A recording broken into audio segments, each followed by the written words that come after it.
Right. మనతో పాటు MLC ఎన్నికలకు సంబంధించి విశ్లేషణ అందించేందుకు ప్రముఖ రాజకీయ విశ్లేషకులు బండారు రామ్మోహన్ రావు గారు మనకు జాయిన్ అయ్యారు. వారికి నమస్కారం. నమస్కారం రామ్మోహన్ రావు గారు. ఎస్. ప్రధానంగా అంటే ఇంతవరకు ఎన్నికలు ఒక రకంగా ఉంటే ఎమ్మెల్సీ ఎన్నికలు కూడా ఈసారి కొంచెం హైప్ బజ్ పెరిగింది అనుకోవచ్చు. సో ఇక్కడ పోటాపోటీగా పట్టభద్రులు టీచర్ ఎమ్మెల్సీకి సంబంధించి ఒకటి బీజేపీ గెలుచుకుంటే మరొకటి పీడీఆర్టీయూకి సంబంధించినటువంటి వ్యక్తి గెలుచుకున్నారు, పీఆర్టీయూకి సంబంధించి. సో ఇక్కడ కీలకమైనటువంటి పట్టభద్రులకు సంబంధించి కాంగ్రెస్ పార్టీ అభ్యర్థిని ఆల్ఫోర్స్ అధినేత నరేందర్ రెడ్డి నిలబెట్టింది. సో ఇక్కడ ఎన్నికలు చూసుకుంటే 1422 మెజార్టీతో అంజిరెడ్డి ముందుకు వెళ్తున్నారు. సో ఈసారిలో ఎలా చూడొచ్చు అంటారు? అంటే చాలా వరకు చెల్లని ఓట్లు కూడా ఈసారి నమోదైనటువంటి పరిస్థితి. సో ఎలా చూడొచ్చు అంటారు? నిన్ననే మనకు ఉపాధ్యాయ ఎమ్మెల్సీ ఓట్ల లెక్కింపు జరిగి రిజల్ట్స్ వచ్చినాయి. ఒకటేమో బీజేపీ పార్టీ కొమరయ్య, రెండోదేమో మన శ్రీపాల్ రెడ్డి టీఆర్టీయూ అభ్యర్థి ఎన్నికయ్యారు రాజశేఖర్ గారు.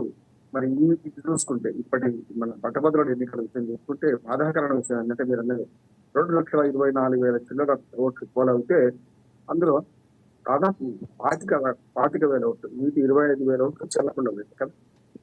అంటే పట్టభద్రులు కూడా ఓటు వేయడానికి మనకు ప్రాతినిధ్య పద్ధతిలో ఓటు వేయడానికి సరిగ్గా సమాయత్తం కాలేదని చెప్తుంది. అంటే అవేర్నెస్ లేదని తెలుస్తుంది. దీన్ని బట్టి చూసుకోవచ్చు. గ్రాడ్యుయేట్ ఓట్సే చెల్లకుండా పోతున్నాయి అంటే మరి సామాన్య ప్రజల సంఖ్య ఏంటి? కానీ విచిత్రం ఏంటంటే మీకు సాధారణ ఎన్నికల్లో ఇన్ని ఓట్లు చెల్లకుండా పోయే ప్రసక్తి లేదు. కానీ చాలా మంది చదువు రాని వాళ్ళు నిరక్షరాస్యులు ఓట్లు వేస్తున్నారు, గుర్తులు బట్టి ఓట్లు వేస్తున్నారు. మరి పేర్లు తెలిసి పేర్లు చదువుకునే వీలుంది, దానిలో ఓటు ఎట్లా వేయాలనే పూర్తిగా నిబంధనలు పూర్తిగా ఎన్నికల కమిషన్ ముందుగా నిర్ణయం చెప్పింది.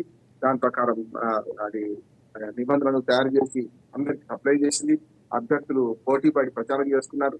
ఎట్లా ఓటు ఒకటి సంఖ్య ఎట్లా వేయాలి, అట్లానే వరుసగా ఒకటి నుంచి వరుసగా సంఖ్యలు ఎట్లా వేసుకుపోవాలి, ఒకటి లేకుండా మిగతా సంఖ్యలు వేస్తే నువ్వు తినకుండా పోతుంది, పెన్ను ఏది వాడాలి, వాళ్ళు ఇచ్చిన పెన్నును ఎట్లా వాడాలి, ఇంకా టిప్పు కానీ ఇంటూ గుర్తు కానీ పెట్టడం లేదని ఇంత బాగా విస్తృతమైన ప్రచారం చేసినా కూడా 2,25,000 ఓట్లు 25,000 ఓట్లు చెల్లకుండా పోయింది.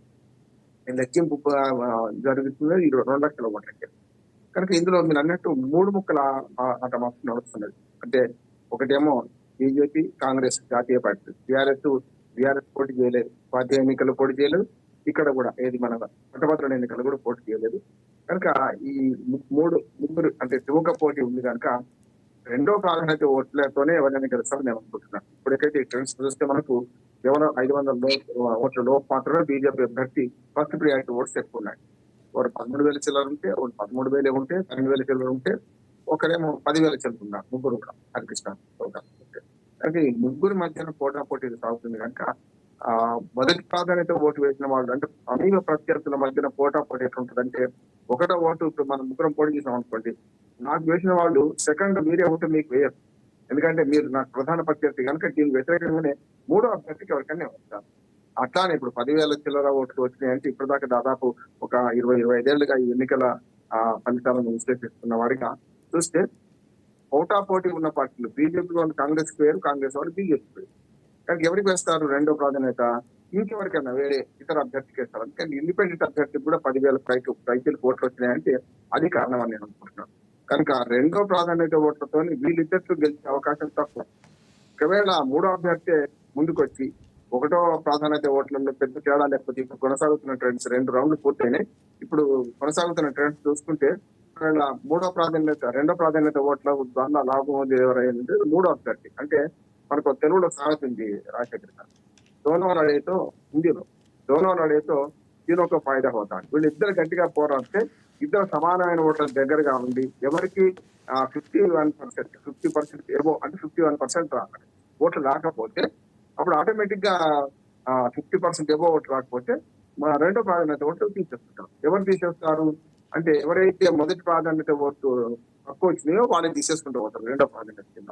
కనుక అప్పుడేమో మరి రెండో ప్రాధాన్యత కింద హరికృష్ణ ఓట్లు ఎక్కువ పోయినాయి అనుకోండి వేరే వాళ్ళకి, అప్పుడు ఈ 2 పార్టీల్లో ఎవరైతే ప్రధానంగా ఉంటారో వాళ్ళు గెలిచే అవకాశం ఉంటుంది. లేదు ఈ ఇద్దరిలో ఇంకా బాగా తేడా ఉందనుకోండి, 50% కు చాలా తేడా, అందరూ 30% సాధించుకున్నారు అనుకోండి, అప్పుడు రెండో ప్రాధాన్యత ఓట్లతో హరికృష్ణ ఇండిపెండెంట్ గెలిచే అవకాశాలు ఉంటాయి. ఏదైనా జరగవచ్చు ఎన్నికల లెక్కింపులో. ఇది ఇప్పటిదాకా పాటించిన పద్ధతి. నా ఉద్దేశం అయితే 1 FPTP first pass the post విధానం కంటే ఇది మంచి విధానం. అంటే మొత్తం 100%లో 50% పైగా ఓట్లు సాధించిన వాళ్ళు గెలుస్తారు. అది చాలా మంచిది అంటున్నాను. ఇంకా ప్రజాస్వామ్యంలో 50% దాటిన వాళ్ళు గెలిస్తే మంచిది. కానీ ఇప్పుడున్న పద్ధతిలో ఏదైతే ఎమ్మెల్సీ ఎన్నికలు కాకుండా మామూలుగా ఎమ్మెల్యే ఎన్నికలు కానీ, ఎంపీ ఎన్నికలు కానీ, సర్పంచ్ నుంచి మొదలుకొని వార్డు మెంబర్ నుంచి మొదలుకొని ఈ డైరెక్ట్ ఎలక్షన్స్ లో ఇది sarpanch, ward member, MPTC, ZPTC, MLA, MP ఈ ఓట్లన్నీ చూస్తే మీకు ఒక్క ఓటు ఎక్కువ వస్తే గెలుస్తారు. 100 ఓట్లలో ఒకరికి 30 ఓట్లు, ఒకరికి 28 ఓట్లు, ఒకరికి 29 ఓట్లు ఇట్లా వచ్చి చివరికి నలుగురు పోటీ చేస్తే నలుగురితో 30 ఓట్లు వచ్చిన వాడే గెలిచే క్రమం ఉన్నది. దేశవ్యాప్తంగా చూస్తే వీళ్ళు 32% ఓట్లతోని కూడా జాతీయ పార్టీలు పార్లమెంట్ లో కానీ అసెంబ్లీలో కానీ ఎన్నికల సందర్భాలు చాలా చూస్తాం మనం. కనుక అది ఇక్కడ వర్గం ఇది మంచిగా ఈ ఎన్నికల విధానం మంచిది. కాకపోతే టైం పడుతుంది. ఏదైతే ఎన్నికల ఓట్ల లెక్కింపు ఉందో టైం పడుతుంది. ఆ పోలింగ్ అప్పుడు కూడా ప్రతి ఓటరు ఓటు వేయడానికి కూడా టైం తీసుకుంటారు.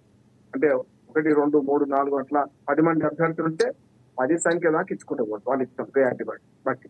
కనుక ఇది ఏమైందంటే పోలింగ్ టైం పడుతుంది, కౌంటింగ్ టైం పడుతుంది. ఇంకా చూసినాం కదా, నిన్న నుంచి మొదలు పెడితే కట్టలు కట్టడం 20-25 వేలు చేయడమే తర్వాత 1.5 రోజులు పట్టింది. నిన్న పొద్దున మొదలు పెట్టి వాళ్ళ మధ్యాహ్నం దాకా సాయంత్రం దాకా సాగింది. ఇప్పుడే 21, 42 వేల ఓట్ల లెక్కింపు రైట్ రైట్ కానీ రైట్ రామ్మోహన్ రావు గారు. పెద్ద మెజార్టీ చేసిన పరిస్థితి ఉంది. రైట్ మళ్ళీ మీ దగ్గరికి వస్తాను. కాసేపు వేచి ఉండండి. మనకి రిపోర్టర్స్ అందుబాటులో ఉన్నారు, అక్కడ ఉండి సమాచారం తెలుసుకుందాం. అండ్ ప్రధాన